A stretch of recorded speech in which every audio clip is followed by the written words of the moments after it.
Ngayong araw nga pala is graduation ng aking baby girl. Medyo delay ko nga lang ito ma-upload. O pa rin gawa ng vlog at video to ng mga ganitong event. Pagdating ng panahon, pag tumanda na tayo at tumanda na yung minamahal natin sa buhay, mapapanood pa rin natin yung masasayang bagay at memories na, ay ganito pala ako nung bata ako, ay ganito pala ako nung bata pa ako. Diba ang sayang balikan ng mga ganitong memories? Yung unang graduation niya, importante na nandito yung mga parents at magulang niya.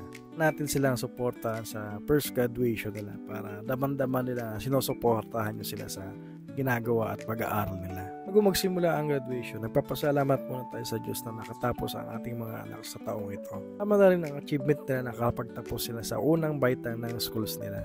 After nga nito, nag-picture-picture pa sila. Tapos nga nun, isa-isa na silang tatawagin para bigay certificate sa mga bata. Micaela P. Ortega. At ayan, dahan-dahan na naglalakad ang mag-ina ko. Abutin ng certificate na graduate na ang baby girl ko, pasado siya sa unang baitang ng kanyang school. Ating mga baby girl or baby boy, syempre nagsisimula pa lang sila sa school. Ang unang yugto ng kanilang school, unti natin silang suportahan sa mga bagay na hilig nila at gusto nila sa paglaki. Para kasi sa akin, kung ano yung gusto nila paglaki nila, susuportahan ko sila. Kasi alam nyo, pagdating ng panahon, yan yung ikakaunlad nila at magiging pag-asenso sa buhay nila sa hinaharap. Basta tayong mga magulang, ama at ina nila, i-guide natin sila ng tamang landas, turuan natin sila umispeto ng kapwa natin at matatanda. Turuan din natin ang ating mga anak na may takot sa Diyos at may gumagabay sa kanilang paglaki. Pagkatapos ng pagsasayaw ng mga baby girl ko, dahil patapos na yung graduation na yan, diretso na kami ng Marikina sa May Ayala, Pilis. Na namin celebrate yung graduation niya. Kung ano yung gusto niyang gawin, maglaro or bumili ng mga toys. Ayon kung ano yung gusto niyang gawin at papapasaya ko siya ngayong araw na to, ibibigay ko sa kanya. Siyempre, sino bang magulang na ayaw maging masaya ang anak sa graduation niya, diba? Tumiretso na kami ng time zone kasi ayaw niya mamili ng toys. So, tinanong ko naman siya kung anong gusto niya. So, gusto niya pumunta dito sa may playground. Yan talaga trip ng baby girl ko pagka ganito may lakad kami. Lagi niya ako niyayaya mag-playground, lalo na pagka weekend. Kinukulit na ako na. So after that, maghahanap pa yan ng toys. Lakas makabudol tong baby girl ko. Pero kung saan siya masaya, okay na okay ako para sa kanya.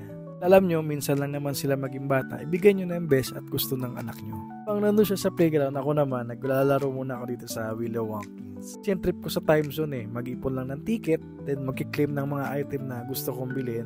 Kaya marami na ako naipon na ticket. Tulad nito, naka 22,000 ticket ako ngayong araw na to. Naging pera na lang yung ticket dito Okay lang yun, basta nag-enjoy tayo ngayong araw na to. Kinabukasan nga para marami akong prepare na for delivery na order. Ang gawin, gigising tayo ng umaga, iti-testing natin yung mga unit para make sure yung mga unit pag dumating kay client ay working. Actually, ginawan po nga ng vlog to sample ng video. Pero mga kabilog, naka-upload na to sa YouTube channel ko. Kung gusto mo panoorin kung ano yung ibig sabihin ng GNC build, ginawan ko na siya ng video.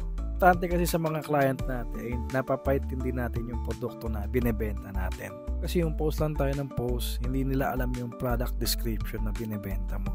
Tapos nga nun, ay binalot ka na yung unit kasi ready na to for delivery. Habang naghahantay nga ako kay Lala mo, pupunta muna ako sa mini warehouse ko para mag-prepare ng mga sticker na ipiprint for next order. Malayo pa kasi yung deliver nun, papunta pa ng Batangas. Kaya kasi kusahin ko muna yung mga importante at yung next lineup natin. Ngayong buwan na to, nakabakasyon kasi si bro, kaya ako muna gumagawa ng mga trabaho. Actually, kaya ko naman mag-isa, pero mas maigi na may kasama ka talaga sa business mo. Kaya habang tumatagal, nag-expand din yung business mo, hindi pwedeng ikaw lang yung mag-isa. O kailangan mo na ng manpower na may gagawa na ng ibang parte ng trabaho mo. Dating dito sa mga printing, ako muna yung gumagawa.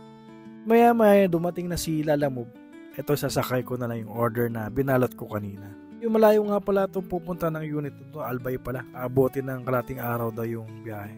So pag ganito yung malalayo, mahal talaga yung shipping. Nasa around 7,000 inabot nun Pagbalik ko ng opisina, mahaba na pala na print dito sa pinagpiprint ko na sticker. Yan kasi yung mga susunod na lineup para sa mga next order natin.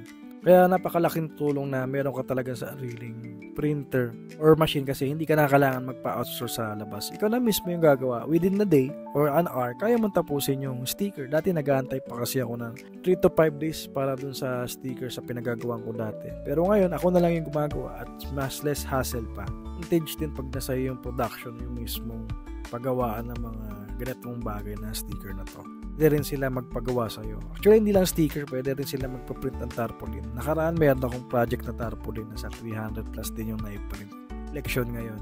Tapos nga pala, iprint tong mga sticker na to at ilaminate. Isa-isa ko munang ikakat tong mga to kasi yan yung ididikit sa mismong arcade machine unit natin. At hindi lang to basta sticker na ididikit mo lang kasi laminated tong sticker na to at hindi siya basta-basta magpipit.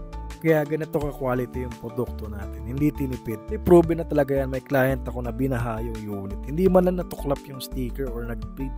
Pleba nga lang, basa yung unit, yung mismong hardware. Wala na, hindi nagagana. After ko sa mga sticker, retouch ko muna yung mga box ng paglalagyan ng sticker at pinagbubutas ko yung mga controller para dun sa mga unit na kailangan natin. Kinabukasan, ready na to for assemble na lang. Sapit naman ng mga alas 5 or alas 6, ready na ako para pumunta ng gym. Kaya talaga yung schedule ko pagka ganitong weekdays hanggang weekend. Kasi sa mindset ko, parang nagtatrabaho ako ng 8 a.m. to 5 p.m. And pag out na ako ng 5 p.m. then papasok na ako ng gym. Ay yung extra curricular activity ko araw-araw.